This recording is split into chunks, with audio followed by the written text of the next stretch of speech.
Assalamualaikum student, today in this video I will explain pie graph. First of all, let's talk about what is pie graph. Sometimes geographical data is displayed in the form of circles. This is called pie graph. बाज़ औक़ात geographical data या numerical data को circle की shape में, circle की form में show किया जाता है, उसको हम पाई ग्राफ कहते हैं.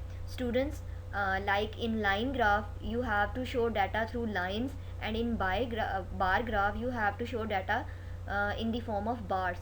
So in pie graph you will show your data in the form of circle. This is the third type of graph. First is line graph, then bar graph, and now it's pie graph.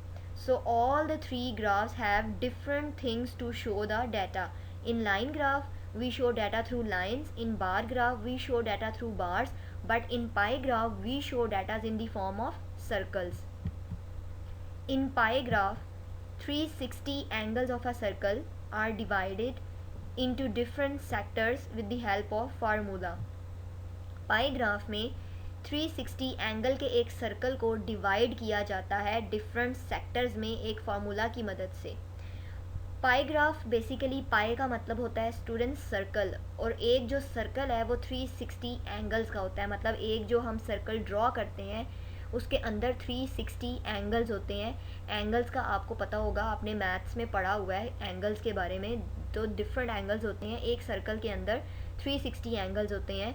तो जब हम उस circle के angles को, इन 360 angles को different sectors में, मतलब different sections में डिवाइड करते हैं एक फार्मूले की मदद से, तो उसको हम पाई ग्राफ कहते हैं. These sectors are given different colours. इन सेक्टर्स को हम डिफरेंट कलर्स देते हैं to make it more presentable, ताकि इन सेक्टर्स को हम डिफरेंट शो कर सकें, इसलिए हम इनको डिफरेंट कलर्स देंगे. So this is pie graph. It is a circle of 360 degree angles which we will divide into different sector with the help of formula. Now let's move to formula. In last slide I have talked about formula. Students, formula is very important in pie graph because with the help of formula we will find the different angles. जब तक हमारे पास angles नहीं होंगे हम पाए graph को, पाए को या सर्कल को, 360 एंगल्स वाले सर्कल को हम डिवाइड नहीं कर सकते सेक्टर्स में. तो फार्मूला होना बहुत ज़रूरी है. The formula for calculating angles is given quantity divided by total quantity multiply by 360. Given quantity मतलब जो हमें क्वांटिटी दी गई होगी, आप इसको ऑब्टेन्ड क्वांटिटी भी कह सकते हैं. टोटल क्वांटिटी मतलब टोटल फिगर. फॉर एग्जांपल अगर हमारे पास 10 स्टूडेंट्स हैं टोटल, तो टोटल क्वांटिटी हमारे पास हो जाएगी 10 स्टूडेंट्स. उसमें से लेट्स सपोज 5 स्टूडेंट्स ने अपना होमवर्क कर लिया है, तो इट्स मीन वो हमारे पास 5 स्टूडेंट क्या है, गिवन क्वांटिटी है हमारे पास जिन्होंने काम कर लिया है. 2 स्टूडेंट्स ने काम नहीं किया, इसका मतलब है 2 स्टूडेंट्स भी गिवन क्वांटिटी हैं. उसके बाद जो 3 स्टूडेंट्स रह गए हैं उनका आधा काम हो गया है, तो ये भी गिवन क्वांटिटी है. ठीक है, टोटल 10 हो गए, उसमें से 5 ने किया, 3 ने नहीं किया, 2 ने आधा कर लिया, तो ये गिवन क्वांटिटीज़ हमारे पास आ गई हैं. ये हमारे पास डिफरेंट डाटा आ गया है. ठीक है, और मल्टीप्लाई बाय 360 से हम इसको क्यों मल्टीप्लाई करेंगे, क्योंकि मैंने आपको बताया है स्टूडेंट्स कि जो एक सर्कल होता है वो 360 डिग्री का होता है. एक पूरा सर्कल जो है वो 360 एंगल्स होते हैं उसके अंदर. तो जब हमने उसी सर्कल में अपना सेक्टर डिफ़ाइन करना है, अपने जो हमारे पास डाटा होगा उसका एंगल बनाना है, तो जाहिर सी बात है कि हमें उस 360 में ही अपनी जगह ढूंढनी पड़ेगी. उस 360 के एंगल में से हमने अपना एंगल फाइंड आउट करना है. इसलिए हमने जो गिवन क्वांटिटी है उसको डिवाइड करके टोटल क्वांटिटी के साथ मल्टीप्लाई करेंगे 360 के साथ. या हम पहले ये भी कर सकते हैं कि हम गिवन क्वांटिटी को मल्टीप्लाई कर दें 360 से और डिवाइड कर दें टोटल क्वांटिटी से. Now let's move to the construction of pie graph, or you can say drawing of pie graph, that how we will draw pie graph. So as I have told you students that a circle have 360 angle. You can see in this picture that a circle have 360 different angles, 360 angles. एक circle के अंदर 360 angles हैं, इस picture पे भी आप देख सकते हैं. So students, keep these things in mind when you are drawing a circle, that first thing is data, second thing is formula, and then third things is measuring the angles. There are three things. First of all आपके पास data होना चाहिए कि किस डाटे को लेकर आप पाईग्राफ बना रहे हैं. उसके बाद फार्मूला, फार्मूला से आप इस पूरे सर्कल को डिफरेंट एंगल्स में डिवाइड करेंगे, तो फार्मूला भी बहुत ज़रूरी है. और एंड पर फिर आप प्रोटेक्टर की मदद से जो डी होता है आपका, उसकी मदद से आप डिफरेंट एंगल्स को मेजर करोगे. Let's take example here of students scoring different grades in annual examination. We have data, we don't need to find or collect data. In this example we already have data of students and grades which they took in annual examination. So there are 200 students, and 40 students got A plus grade, 50 students got A grade, 60 students got B grade, 10 students got C grade, and 40 students got D grade. So the different quantities we have, like 40, 50, 60, they are given quantities, and total quantity in this example is 200. Okay. So what is the formula? Given quantity divided by total quantity multiply by 360. हमारे पास ये example क्या है कि हमने पाई graph बनाना है उन students का जिन्होंने एनुअल एग्जामिनेशन में डिफरेंट ग्रेड्स लिए हैं. हम देखेंगे कि कितने स्टूडेंट्स ने क्या ग्रेड लिया है, कौन सा ग्रेड सबसे ज़्यादा स्टूडेंट्स ने लिया है, तो इसको शो करेंगे हम पाई ग्राफ के ऊपर. डाटा हमारे पास पहले से मौजूद है. हमने इस पर क्या करना है कि हमने सबसे पहले, हमारा फर्स्ट स्टेप क्या होता है, जब हमारे पास डाटा है तो हम फार्मूला लगा के एंगल्स पता कर लेंगे और सारों का एंगल पता कर लेंगे. First of all we will find the angle of A plus, कि जितने स्टूडेंट्स ने ए प्लस लिया है उनका हमने कितने एंगल जो है वो डिवाइड करना है सर्कल पे. ठीक है, ये जो हमारे पास पूरा सर्कल है इसमें से जिन स्टूडेंट्स ने ए प्लस लिया है उनका कितना एंगल बनता है इस सर्कल के ऊपर, उनके सेक्टर को हम कितने एंगल में बनाएंगे. ठीक है, तो for this first of all we will take given quantity 40 students multiply by 360 and divided by 200 because total quantity is 200. तो हमारे पास 72 आ जाएगा. ये सिर्फ 72 नहीं है, ये 72 डिग्री का एंगल है. ओके, हम यहाँ पे डिग्री की शेप भी ऊपर बनाएंगे कि ये 72 डिग्री है. So first of all A plus हमारे पास 72 डिग्री आ गया. इसी तरह से हम बाकी भी फाइंड आउट कर लेंगे वन बाय वन. हम सारे एंगल्स पहले फाइंड आउट कर लेंगे. ए का एंगल जब हम फाइंड आउट करेंगे तो वो 90 डिग्री आएगा. बी का एंगल फाइंड आउट करेंगे तो वो 108 डिग्री आएगा. ज़्यादा हिस्सा बनेगा क्योंकि 60 स्टूडेंट ने बी ग्रेड लिया है. उसके बाद सी का एंगल जो है वो 18 डिग्री और डी का एंगल 72 डिग्री दोबारा से आएगा क्योंकि डी ग्रेड लेने वाले भी 40 स्टूडेंट्स हैं और ए प्लस लेने वाले भी 40 स्टूडेंट्स हैं. तो फिर दोनों के एंगल्स जो हैं और दोनों का जो सेक्शन है वो एक जितना ही पाए के ऊपर बनेगा, सर्कल के ऊपर बनेगा. सो यहाँ पर हमने जब फार्मूला सारे निकाल लिए, हमारे पास ये सारे एंगल्स आ गए, तो अब हम इनको नेक्स्ट स्टेप में ड्रॉ करेंगे. As I told you student that a circle have 360 angle. First of all we will draw a circle. आप पुरकार लेंगे, आप पुरकार की मदद से सर्कल को ड्रा करेंगे. और पुरकार से आप इसलिए ड्रा करेंगे स्टूडेंट्स क्योंकि आपका परफेक्ट जो है वो सर्कल बने, 360 डिग्री एंगल्स का ही आपका बने. दैट्स वाई आप प्रॉपर उसको पुरकार से ही ड्रॉ करेंगे.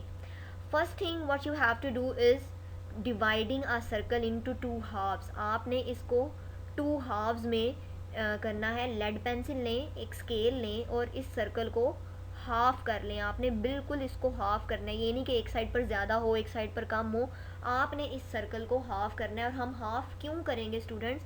Because you know that your protractor is semi circle. आपका जो प्रोटेक्टर होता है या जिसे आप डी कहते हैं वो क्या होता है? हाफ़ सर्कल होता है. आपके पास नॉर्मली जो ज्योमेट्री में होता है वो फुल नहीं होता, इसलिए आप सारे एंगल्स उसे फाइंड आउट नहीं कर सकते.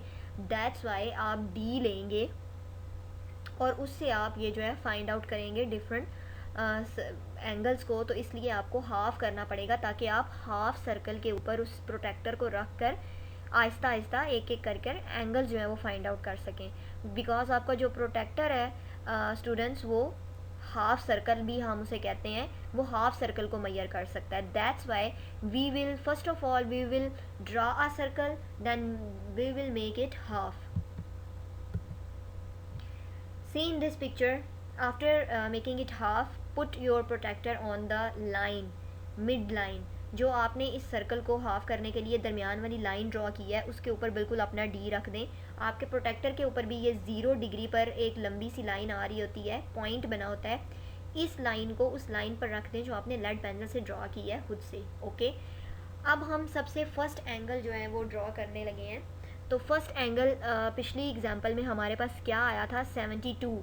ए प्लस स्टूडेंट्स, ए प्लस ग्रेड जो है वो 40 स्टूडेंट्स ने लिया था और उनका एंगल जो है हमने जब फार्मूला लगाकर फाइंड आउट किया तो वो 72 डिग्री बनता है. 72 डिग्री अब कैसे फाइंड आउट होगा कि हमने हाफ सर्कल पर ये देखें डी रखा हुआ है. ठीक है, अब हम इसको काउंट करेंगे और हम ऊपर वाली मेजरमेंट्स लेंगे. आपको पता है कि डी के ऊपर भी मेजरमेंट्स होती हैं और नीचे भी मेजरमेंट्स होती हैं. हम यहाँ पर ऊपर वाली मेजरमेंट्स को देखेंगे क्योंकि हम राइट से लेफ़्ट जा रहे हैं, तो हम ऊपर वाली मेजरमेंट्स को देखेंगे और काउंट करते जाएंगे. जैसे पहले स्केल पर हमने लाइन ग्राफ और बार ग्राफ में भी हम मेजरमेंट्स लेते हैं, मेजर लाइंस और माइनर लाइंस को देखते हैं.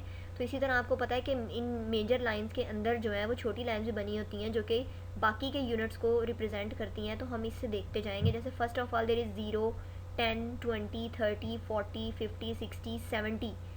तो 70 हमारे पास आ गया. उसके बाद इसकी जो छोटी लाइंस हमारे डी के ऊपर बनी होंगी हम वो फाइंड आउट कर, वो देख के तो 1 और 2 करके 72 पे हम मार्क लगा लेंगे, एक निशान लगा लेंगे. ठीक है, छोटा सा निशान लगाएंगे और निशान लगाने के बाद हम अपने डी को उठाएंगे और वो प्रॉपर लाइन ड्रा कर देंगे. जैसे कि आपको पिक्चर पे लाइन नज़र आ रही है, एक सीधी स्ट्रेट लाइन, और उसके बाद जो 72 डिग्री पर लाइन बन रही है वो उसको बिल्कुल मिड पॉइंट से मिला दिया गया है. ये हमारे पास आपका एक एंगल, फर्स्ट एंगल आपका आ गया है उन स्टूडेंट्स का जिन्होंने ए प्लस लिया है और 72 डिग्री का एंगल है उनका. अब हम स्टूडेंट्स नेक्स्ट जब हम एंगल देखेंगे, नेक्स्ट जो हमारा एंगल है वो 90 डिग्री का हमारे पास आया है कि जो ए ग्रेड हैं वो जो ए ग्रेड स्टूडेंट्स हैं, ए ग्रेड जिन्होंने लिया है उनका एंगल हमारे पास 90 डिग्री आया है. तो 90 डिग्री के लिए हम क्या करेंगे, इसी तरह से हम डी को नहीं रखेंगे. और आपने ये नहीं सोचना कि हम इधर से आगे ही 70 से आगे 80 और 90 पर एंगल बना देंगे, वो रॉन्ग हो जाएगा स्टूडेंट्स. आपने ऐसे बिल्कुल नहीं करना. आपने क्या करना है कि एरो जो आपको नज़र आ रहा है अभी आपकी स्क्रीन पर, इस एरो, ये जो एरो है ये पॉइंट आउट कर रहा है लाइन को, सेकंड लाइन जो हमने 72 डिग्री पर ड्रॉ की थी. अब आपने अपने प्रोटेक्टर को टर्न करना है डी को और इस लाइन के ऊपर ले आना है. ठीक है, आपने इसको जस्ट थोड़ा सा टर्न करना है और आप इस लाइन पर ले आएंगे और जिस तरह से आपको भी पिक्चर में शेप नज़र आ रही है तो डी आपका दूसरी साइड पर आ जाएगा. ठीक है, एरो वाली लाइन के ऊपर, मतलब सेकंड लाइन. अब आपकी पोजीशन मिड पॉइंट आपका वही होगा जो आपने दरमियान वाली लाइन सबसे पहले अपने सर्कल को हाफ करने के लिए ड्रॉ की है. आपने सिर्फ क्या करना है कि आपने अपने डी को मोड़ लेना है, सेकंड लाइन पर आपने उसको ले आना है. अब आपका फर्स्ट पॉइंट जो है ना वो जो ज़ीरो वाला डी का पॉइंट है वो सेकंड लाइन पर आना चाहिए. और दोबारा से आप क्या करेंगे कि आप काउंट करना इसी तरह से शुरू कर देंगे, 0, 10, 30, 40. और अब जहाँ पर 90 नज़र आ रहा होगा वहाँ पर आप 90 डिग्री का जो है वो शो कर देंगे और 90 डिग्री की लाइन लगा देंगे. और इसी तरह से आप बाकी के एंगल भी फाइंड आउट करते जाएंगे. अब जब आपने थर्ड एंगल फाइंड आउट करना है तो इसी तरह से आप अपने डी को जो आपकी थर्ड लाइन लगी है, जो दूसरा एंगल बनेगा उस वाली लाइन पर रखते जाएंगे और एंगल्स को फाइंड आउट करते जाएंगे. जैसा कि स्टूडेंट आपको अभी इस पिक्चर में नज़र आ रहा है कि ये हमने सारे एंगल्स जो हैं वो फाइंड आउट कर लिए हैं. देखें 40 है. और एक और बात स्टूडेंट कि जब हम सारे एंगल फाइंड आउट कर लेंगे तो हमने एंगल्स के नेम नहीं लिखने, हमने वही लिखना है जो हमारे पास डाटा है. ये जो हमने एंगल्स फाइंड आउट किए हैं ये हमने सिर्फ सर्कल के डिफरेंट सेक्टर्स बनाने के लिए, सर्कल को डिवाइड करने के लिए हमने एंगल्स फाइंड आउट किए हैं. लेकिन क्योंकि हम अपने डाटा को शो कर रहे हैं तो इन दी एंड जब आपका सर्कल जो है डिफरेंट सेक्टर्स में डिवाइड हो जाएगा तो आपने इन दी एंड अपना डाटा ही लिखना है. जो कि 40 स्टूडेंट ने ए प्लस लिया है तो हमने देखें ए प्लस के लिए हमने ग्रे कलर चूज़ किया, हमने ग्रे कलर कर दिया उस सेक्टर में और उसके ऊपर 40 लिख दिया. उसके बाद ए जिन स्टूडेंट्स ने लिया है वो 50 स्टूडेंट्स हैं, उनके लिए हमने येलो कलर चूज़ किया है और हमने सेकंड वाले एंगल को येलो कलर कर दिया. और हमने उसके ऊपर 50 लिख दिया। इसी तरह बी वालों के लिए ब्लू कलर है, सी वालों के लिए ग्रे कलर है और डी वालों के लिए रेड कलर है। हम डिफरेंट कलर्स यूज़ करेंगे और हम ये 7 की लाजमी बनाएंगे। स्टूडेंट्स, आपने ये की लाजमी बनानी है पाईग्राफ के साथ कि आप कौन से सेक्टर को कौन सा कलर दे रहे हैं, अदरवाइज़ पता ही नहीं चलेगा कि ये आपने क्या बना दिया। अभी अगर ये की यहाँ से ख़त्म हो जाए तो आप लोगों को समझ नहीं आएगी कि ये 40, 50, 60 किस लिए है और ये क्या डाटा शो कर रहा है। तो की बहुत ज़रूरी है। जैसे मैप में स्केल बहुत ज़रूरी होता है मैप्स को पढ़ने के लिए, इसी तरह से ग्राफ में की बहुत ज़रूरी है ग्राफ को पढ़ने के लिए। तो आपने ये की लाजमी बनानी है, बॉक्स बना के उसमें छोटा सा कलर कर दें या छोटा सा डॉट लगा दें कि आपका ये कलर आपकी किस चीज़ को रिप्रेजेंट कर रहा है। जैसे हमारे कलर्स हमारे ग्रेड्स को रिप्रेजेंट कर रहे हैं। स्टूडेंट्स, ये बात आपने याद रखनी है। अगेन मैं आपको बता रही हूँ कि इन दी एंड जो है वो आप एंगल्स नहीं लिखोगे ऊपर, आपने अपना डाटा ही लिखना है। और देखें, जब हम सारे एंगल्स फाइंड आउट कर लेंगे तो ये इस तरह से हमारे पास सर्कल आ जाएगा और इस तरह से ये हमारा जो सर्कल है डिफरेंट सेक्टर्स में डिवाइड अब हो गया है और ये हमारे पास कंप्लीट पाईग्राफ बन गया है। Students now move forward and let's talk about merits and demerits of pie graph. As you people have read about merits and demerits of line graph, merits and demerits of bar graph. So pie graph also have some advantages and some disadvantages like other graphs. First merit or first benefit of pie graph is that pie graph are more suitable for showing percentage values and total quantities. Pi graph जो है वो सबसे ज़्यादा suitable है percentage values और total quantities को show करने के लिए। फॉर एग्जांपल, जैसे अभी मैंने जो आपको एग्जांपल दी है, आप कह सकते हैं कि 40% स्टूडेंट्स ने ए प्लस लिया है। 40% जैसे मोस्टली आपकी जब एग्ज़ाम्स होते हैं और आपका रिज़ल्ट आता है तो वो परसेंटेज में होता है, ठीक है। तो परसेंटेज में ही शो किया जाता है। तो आप कह सकते हैं कि 40% स्टूडेंट ने ए प्लस लिया, 50% स्टूडेंट्स ने ए लिया। तो परसेंटेज वैल्यूज़ के लिए बहुत ज़्यादा पाई ग्राफ सूटेबल है और मोस्टली जो है हर इंडस्ट्री में हर जगह पर पाई ग्राफ यूज़ किया जाता है जब आपने कोई भी सर्वे शो करना होता है लोगों का कि इतने लोगों ने इस चीज़ को पसंद किया, इतने लोग पंजाबी बोलते हैं, इतने लोग उर्दू बोलते हैं। मोस्टली जो सर्वे हैं, जो रिसर्च किए जाते हैं, जैसे हमारे मुल्क में भी पाकिस्तान में भी बहुत से सर्वे होते हैं कि कौन से लोग फ़ास्ट फूड पसंद करते हैं, कौन से लोग कौन सी ज़ुबानें बोलते हैं, लोग कैसे रहते हैं, कि कौन से लोग पढ़े लिखे हैं कौन से नहीं हैं। तो ये सारी सर्वे जो है मोस्टली पाई ग्राफ पर शो किए जाते हैं क्योंकि ये सर्वे जो हैं तमाम रिसर्च और सर्वे जो हैं वो परसेंटेज वैल्यूज़ में होती हैं। तो वो लोग मोस्टली पाई ग्राफ यूज़ करते हैं क्योंकि डाटा को शो करना आसान होता है। Second benefit is pie graph cover less space as compare to line and bar graph. जैसे कि आपने देखा है कि आपको जस्ट सर्कल ड्रा करना पड़ता है और उसी के सेक्टर्स बनाने पड़ते हैं, तो ये कम जगह लेता है। लाइन और बार ग्राफ जो है वो ज़्यादा जगह लेते हैं। Third benefit of pie graph is it shows the areas of different countries in a better way which is not possible on line and bar graph. ये बहुत बेनिफिट है पाई ग्राफ का कि आप मुख्तलिफ़ कंट्रीज़ के एरियाज़ को इसमें शो कर सकते हैं। क्योंकि देखें, आपके पास एक सर्कल है, आप उसके डिफरेंट सेक्टर्स बनाकर डिफरेंट चीज़ों को, एरियाज़ को, प्रोडक्शन को शो कर सकते हैं, जो कि लाइन ग्राफ और बार में पॉसिबल नहीं है। क्योंकि लाइन में तो आपने लाइन ड्रॉ करनी है और बार में आपने बार ड्रॉ करनी है। पाई ग्राफ में आप कंट्रीज़ के एरियाज़ को शो कर सकते हैं। लेट्स सपोज़ आपने शो करना है अगर कि पाकिस्तान के कौन से एरियाज़ में कौन से कितने परसेंट एरियाज़ में गंदम ज़्यादा होती है, कौन सी पाकिस्तान की प्रोडक्शन जो है वो ज़्यादा किन एरियाज़ में होती है, पाकिस्तान में कौन सी ज़ुबानें ज़्यादा बोली जाती हैं। तो ऐसी चीज़ों को आप पाए के ऊपर अच्छे तरीके से शो कर सकते हैं क्योंकि एक सर्कल है, आप उसको डिफरेंट सेक्शन में डिवाइड कर दोगे कि इतने सेक्शन का बोला जाती है ये ज़ुबान, इतने सेक्शन में ये बोली जाती है। तो इस तरह से उसको शो करना आसान है। लेकिन लाइन और बार ग्राफ में आप कंट्रीज़ के एरियाज़ को शो नहीं कर सकते, प्रोडक्शन को शो नहीं कर सकते क्योंकि आपके पास उस तरह से स्पेस ही नहीं है। आप तो सिर्फ वेरिएशंस को शो कर सकते हो। So pie graph is very suitable when you are going to show the areas of different countries. Now move forward to demerits of pie graph. So first drawback of pie graph is that pie graph is suitable to represent population of countries, areas and production, but it is not suitable to show weather data, that is distribution of temperature, rainfall and wind pressure.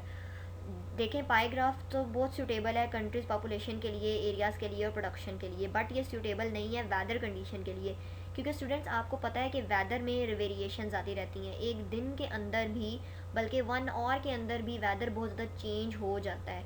आप changes को, variations को, increase और decrease को पाईग्राफ पे show नहीं कर सकते। और क्यों नहीं कर सकते, वो आपने अभी देखा होगा कि आपके पास सर्कल है, आपने उसको सेक्टर्स में डिवाइड करना है। सेक्टर्स में डिवाइड करके तो आप नहीं बता सकते कितना चेंज आ रहा है, लेकिन लाइन ग्राफ में क्या होता है कि आपने लाइन ड्रॉ करनी होती है। जब लाइन ऊपर जा रही है तो आपको पता चल रहा होता है कि किसी चीज़ में इंक्रीज़ हो रहा है, लाइन नीचे आ रही है तो मतलब डिक्रीज़ हो रहा है। इसी तरह से बार्स भी जब ऊपर जा रही होती हैं तो मतलब इंक्रीज़ हो रहा है, और बार्स नीचे आ रही हैं तो डिक्रीज़ हो रहा है। और वेदर डाटा जो होता है, जैसे डिस्ट्रीब्यूशन ऑफ टेम्परेचर है, रेनफॉल है, या विंड प्रेशर है, they keep on changing, they have variations. तो उसके लिए लाइन और बार ग्राफ सूटेबल है। पाई ग्राफ में आप चेंजेस को, इंक्रीज डिक्रीज को, वेरिएशंस को कभी भी शो नहीं कर सकते। Second drawback is that calculation of percentages and division of circle into sector is comparatively difficult and time consuming. Yes students, it take less space, but the drawback is that calculations is very difficult. As you have seen that in line graph there is no calculation, in bar graph there is no calculations, you just have data and you will measure it and you will put it in line graph and bar graph. But in pie graph you have to do various calculation. First of all you have to calculate the angles, then if you want to show it in percentage, you have to show percentage, you have to calculate percentages. So it is very time consuming. आपको सबसे पहले angles find out करने पड़ेंगे, angles लगाने पड़ेंगे, उसके बाद आपको प्रोटेक्टर की मदद से उन एंगल्स को मेजर भी करना पड़ेगा। आपने अपने पाए ग्राफ को डिवाइड भी करना पड़ेगा सेक्टर्स में, और एंगल्स को फाइंड आउट करना, एग्जैक्ट फाइंड आउट करना एंगल्स को, वो भी टाइम कंज्यूमिंग है, और कैलकुलेशंस भी बहुत टाइम कंज्यूमिंग है। ये भी इसका एक ड्रॉबैक है कि इस पर टाइम बहुत ज़्यादा लगता है और आपकी कैलकुलेशंस जो हैं वो बहुत ज़्यादा हैं।